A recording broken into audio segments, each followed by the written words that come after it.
Hey guys, so someone actually asked me to do an update, and surprisingly, I realized I hadn't done one in a while, so I thought I'd go ahead and do one for you guys.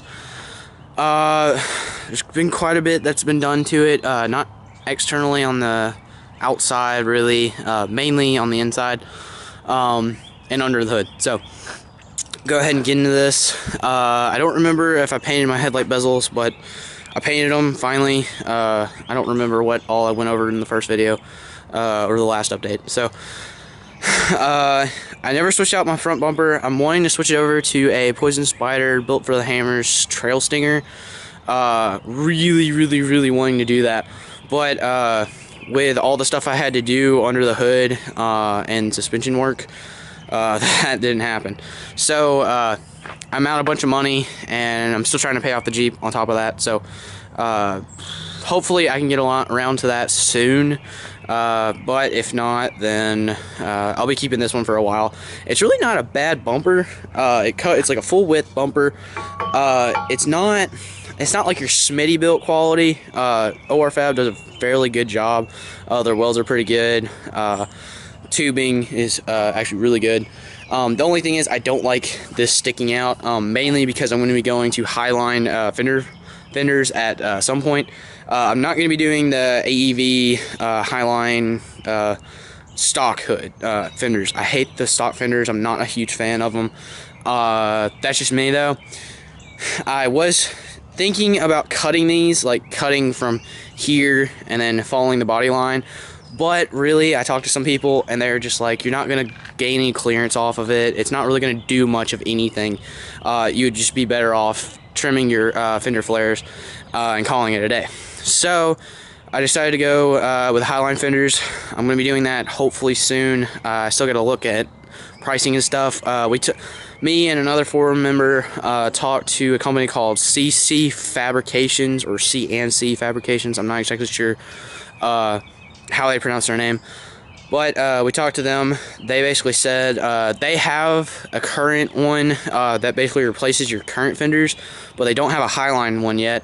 And we talked to them, and they said they have a YJ, the YJ Wrangler version, and they have those pretty much on the assembly line, but they haven't made a TJ one. And I think they did make one, they just they didn't really get any feedback from it. So they said if we were interested in doing a group buy, that they would consider it. So I'm probably going to end up doing those, which the main reason I'm thinking about doing those is because if you look right here, my actual hood latch, my hood's pushed that way. They were shimmed to the point where it wasn't at this extreme of an angle. But I took the shims out trying to re-shim the hood, and then that's when I realized I discovered all these problems, that the hood and a bunch of other things were off. And sorry for the lighting and everything. I'm doing this at like 8 o'clock at night. I just got home, so sorry about that. But yeah, right here you can see the extreme angle of the hood. This is where we go in. I have a new hood latch in my garage. I tried to put it on, but I can't. I had a mechanic try and shim it. He couldn't do it, so we're going to end up taking it to a body shop, see if they can look at it. Worst case scenario, I end up getting the highline fenders like I've always been wanting to do. They're only going to run me like $200 or $250. Their regular kit is like $200. It's a DIY kit, so I'll have to find one of my buddies that can help me weld everything together. But their regular kit's like $200, I think, plus shipping or something like that. The highline will probably be a little bit more, maybe a little bit less, since you're not having there won't be as much material, I would say. There's no inner fender to it. You're basically having to replace your whole inner fender, but I found out I can take my inner fender from my stock fenders and cut it and mod it so it can go up, and everything will work out good, hopefully. When you get with these rebuilt Jeeps, not everything fits like it would on a clean titled Jeep. Everything's not as straight. So yeah, that's pretty much it. Hood is either going to get cut.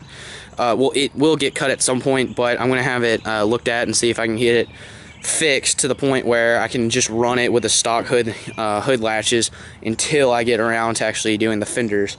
So hopefully at some point you'll see BFH Trail Stinger and highline fenders and a bunch of other cool stuff. I may end up lowering it by 1" to 3" springs mainly. I'm only on a 4" suspension lift, no body lift. I can only go 4 inches high because of my insurance.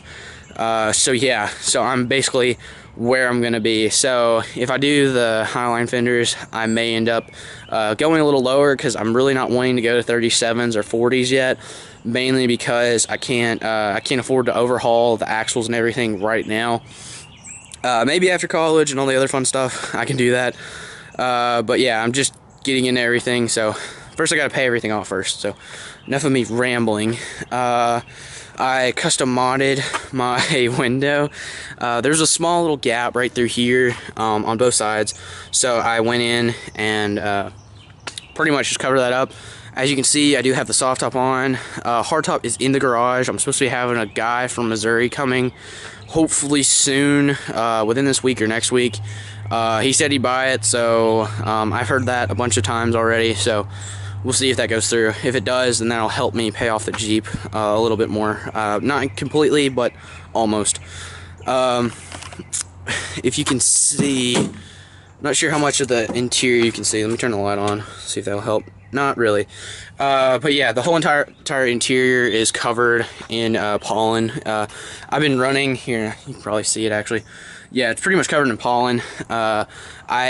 The only reason I have the soft top on is because it rained today. I don't know if you can see. There's like water droplets and stuff here and there. That was the only reason I have it on. This will probably end up coming off unless it's supposed to rain tomorrow. I gotta check the weather again. I've become like the new weatherman of the house. People keep asking me what the weather is for the next 5 days, because obviously I know. Because I have a Jeep and I take my top off as much as possible. So that's the only reason I really have the soft top, is because it rained. Other than that, it'll probably be coming off hopefully soon. I love going topless and everything.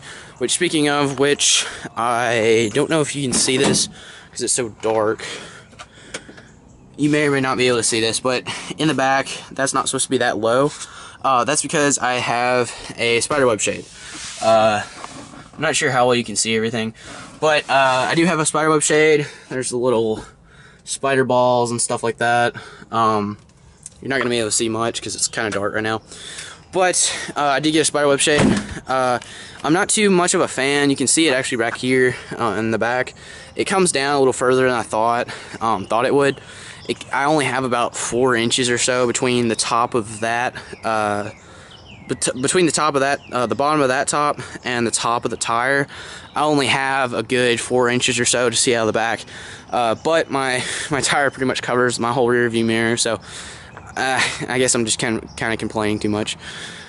Other than that, I also forgot to say, I found out I did not have airbags, so yeah, so I was issued a rebuilt title somehow, and I don't have airbags. So we had to go in and put airbags in. That was kind of costly.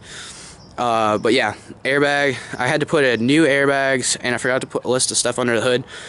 Airbags, new radiator, water pump, sending unit, and for some reason there's an electrical short somewhere. My gas gauge sometimes doesn't like to work. It kind of gives me the middle finger in the middle of driving. I just use it as a reference point most of the time, just to say, oh, I have half a gallon or half a tank, and then I can remember from there. But it works most of the time, but sometimes it'll just die. We changed the sending unit, that didn't work, so we don't know what's up with that. I believe we changed the fuel pump too. I believe it was the fuel and water pump that we changed.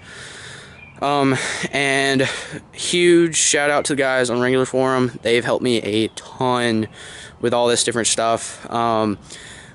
Speaking of which, the radiator, the airbags, and a bunch of other parts came from someone off of Wrangler forum that's parting out like a ton of Jeeps. So that saved me a lot of money. The initial cost was going to be almost double if I didn't get the parts used. But the radiator was like almost brand new. It only had like a couple thousand miles on it, and he flushed it out. Mechanic checked it. He said it was fine, etc., etc. I'm not sure how well you're going to be able to see this. Yeah, you're not able to see it that much. But that was my right axle shaft. Right axle shaft is actually I had to replace it, so it's all nice and shiny compared to my left one that's all covered in black. But yeah, my right axle shaft is brand new. That was a huge cost. I pretty much almost rebuilt the whole entire axle. They originally thought that they could save my old axle shaft, but it turned out that they couldn't. They couldn't get it to seal properly. It kept on leaking everywhere. It kind of took a leak in the middle of the driveway one day, and that was kind of it at that point. So, new right axle shaft, and we are planning on doing a few other things to it. There goes one of my neighbors. So yeah, we're still planning on doing a few other things to it, but other than that, everything's kind of settled at this point. Right axle shaft got replaced. Clock spring also. I got a clock spring for dirt cheap, but then found out that I have cruise control, and the one that I got is not made for cruise control. So I was out like $230 for a new one. So yeah, Chrysler really made me hurt on that one. So if anybody needs a clock spring for a non cruise control Jeep, let me know. I have one. Other than that, front bumper is sort of for sale. That's kind of up in the air at this point. If I can sell it, I'll probably get a Stinger. If I can't sell it, then I'll just keep it. Keep it until I can afford something else. Rip this one off and sell it for cheap or something. I really don't know. And then the hardtop is currently still for sale. But someone's coming to look at it. So I think that's about it. Oh, and I also talked to another person about 35s. I thought I had bigger axle spleens than I did. I thought I had like a huge axle spleen, but I guess I just had that in my mind. I actually found out I have the standard stock axle spleens, 27 up front, 30 in the back. But I talked to someone, they said 35s are fine. I can run that on those stock spleens. But they said just don't lock it. They said if I lock it, then I'm screwed. And they said just don't drive it like an idiot when I go on the trails, and I'll be fine. They just said don't gun it on trails. I'll be completely fine. But yeah, just don't lock it and I'll be fine. Other than that, I'm finding out new things every day about this. Just crawling under it. Actually, I don't know if you'll be able to see it, but just crawling under it, I found out that my steering stabilizer, it's black in the front because the previous owner or whoever rebuilt the Jeep went in and coated everything black. But if you get up under it, under the Jeep, right in the middle and look towards the front, it's actually yellow in the back, and it reads Old Man U. Old Man U or Old Man U, whatever, however you say the company's name. Great company though, but that's what my steering stabilizer is. I have yet to figure out what my shocks are. They're just completely white, so I don't even know what they are. They'll probably get replaced with Bill Steins or Fox reservoirs or something. I don't know, but those are just future plans. Money, as always, puts those plans to a halt. So yeah, I'm gonna quit rambling on and on and on, but I got quite a few questions on when I was going to do an update, so I thought I'd go ahead and update you guys. Hopefully by next update, I'll have my hood fixed, and there will probably be a new surprise of something I've had to fix. So, as always, it's a Jeep thing, so I'll see you guys later.